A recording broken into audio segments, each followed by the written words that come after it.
Hey friends, Kevin here, your Sacramento, Stockton area realtor and lender, here with this week's weekly real estate report. Last week, I talked to you about the California Dream for All program. Now, if you're interested in that program, forget about it. It's done. Within just a couple of days, the $300 million of taxpayer money that was set aside for this program has been used up. Now, if you're worried that you missed the opportunity, I'm going to share a dirty little secret with you, and forgive me for this rant and being a little dark about what is the truth.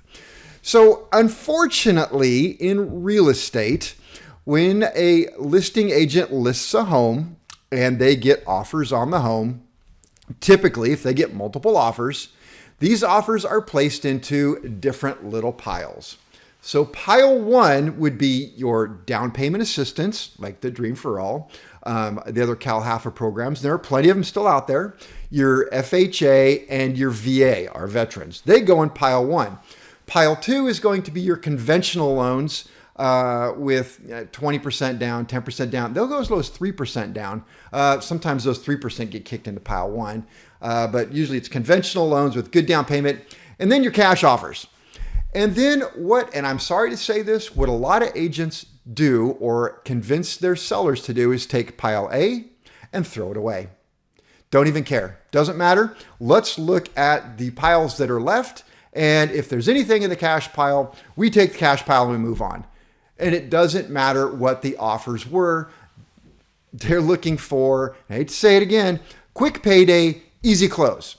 The problem really is, well, there's a lot of problems with it, but unfortunately, a lot of people don't understand lending or think it through, want the easy payday, the path to least resistance. But I'm going to tell you right now, I think completely different than that as a listing agent. And hear me out on this one. So I take pile A, B, C, D, put them all back together, and then arrange them from the best offer to the worst offer. Because as a listing agent, my job is to get you, seller, the most for your home. Now, hear me out on this one. Let's just say, this is what happens. You take that cash offer, and a lot of times it's the lowest offer, so you, seller, are walking away with the least amount of money. Take that cash offer, go into contract. The cash buyer knows they can take that cash money, go anywhere they want, so they're going to do inspections. They're going to pick the house apart and usually come back and renegotiate the price, so you're going to get even less. You don't have a lot of negotiating power because that cash buyer can take their cash and go anywhere, and any agent will take their offer. So less money on the table. Let's contrast that to a veteran buyer. Agents hate VA loans. I don't. VA loans are really the same as FH loans. There's a little few differences in there, but if you understand them, it's not a big deal. Like the worst deal is the VA wants to have a clear pest report, which means no active termites and no dry rot. All right, your house shouldn't have termites or dry rot anyway, but if it does, it's easily fixable. The veteran cannot pay for their pest report. It costs $150. I'll pay for it, and I do. Help out our veterans. Okay, so we get a veteran or a first-time home buyer with a home buyer program. This is what happens. I have a house that's listed. I get a call. I usually get a call from an agent saying, Kevin, I've got a first-time home buyer, and I have shown them 50 homes. I have written 5 offers over the asking price. We don't even get a call back, just an email that says, your offer rejected, thank you. We watch the house, it closes for less than what we offered. Kevin, I'm so tired of driving around with my clients. I'm just calling to ask you, will you entertain our offer because it's a first-time home buyer program? Absolutely, I will take your offer. Let me tell you what happens with these first-time home buyer offers.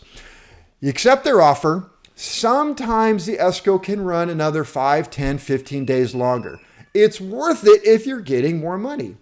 Secondly, the first-time home buyer does an inspection on the home. Usually they come back to you. I call and I ask the agent and say, hey, how'd that inspection go? Kevin, there's no house that's perfect. This house is no exception. It's not perfect, but we looked over everything and we've decided that we're so thankful that you've accepted our offer. Everything on here is simple to deal with. We'll take care of it. Don't worry about it. We're moving to close. Really, that's what happens. As opposed to these cash offers who will come back and renegotiate. So again, you're getting even more money because I hate to say it, but it is the truth. Again, these buyers have no option. You as the seller hold all the negotiating power, because if these buyers came back to you and had a long laundry list of things they want done, and it does happen sometimes, as I had one listing where an agent was actually caught on camera, the buyer's agent, screaming at the home inspector to get back in the house and go find something wrong, because this agent had promised his clients he could get them another $20,000 off the negotiated price. Wanted to renegotiate. And of course, we had the tape evidence, but even if we didn't, when that laundry list of ridiculous demands came back to me, we simply said, no, we're not going to do it. And if you don't like it, go buy another house. We have plenty of buyers.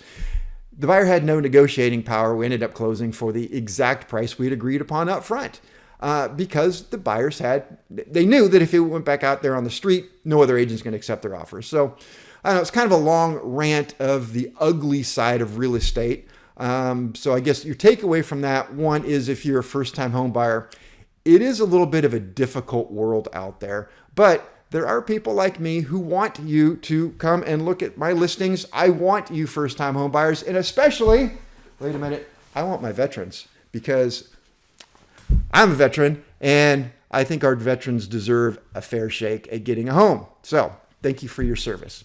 Anyway, let's move on from that and go over, I'll just leave my hat on, go over to the weekly real estate report. And I got some interesting stuff here. Okay, first interesting thing here is, would you look at that? It just continues to go up and up, the median list price. Wow, the spread between what the homes are listed for and what they're selling for continues to grow. All right, so I've talked a little bit about the size of homes, and I think a trend is starting to develop.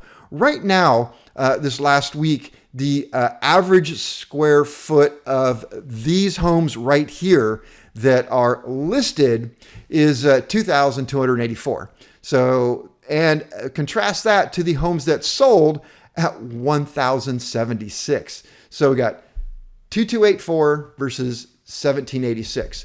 Now, typically, the average square foot of homes listed is around 2,100. So we're 100 feet over the average here.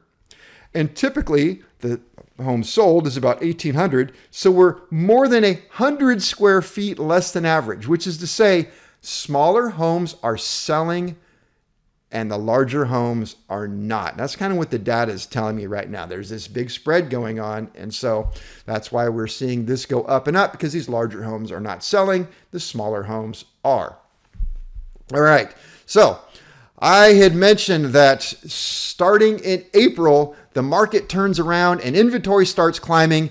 And thank you, it did not make a liar out of me. Today, we actually have more homes on the market than we did last week. Last week, we had 2,263. This week, we have 2,276. So that is, I don't know, a couple of homes more. It is going in the right way anyway. Interestingly enough, in spite of the low inventory, of course, the pending sales went up a little bit this week. Well, part of that, thank you, rates didn't go up. Technically, they went down. Last week, we were at 6.28. This week, we're at 6.27. So technically, they went down 0.01%, but it's better than going up, correct? All right, so we'll take anything we can get. That's my take on real estate for this week. Thanks for tuning in, and I hope to see you guys here next week. Take care. Bye.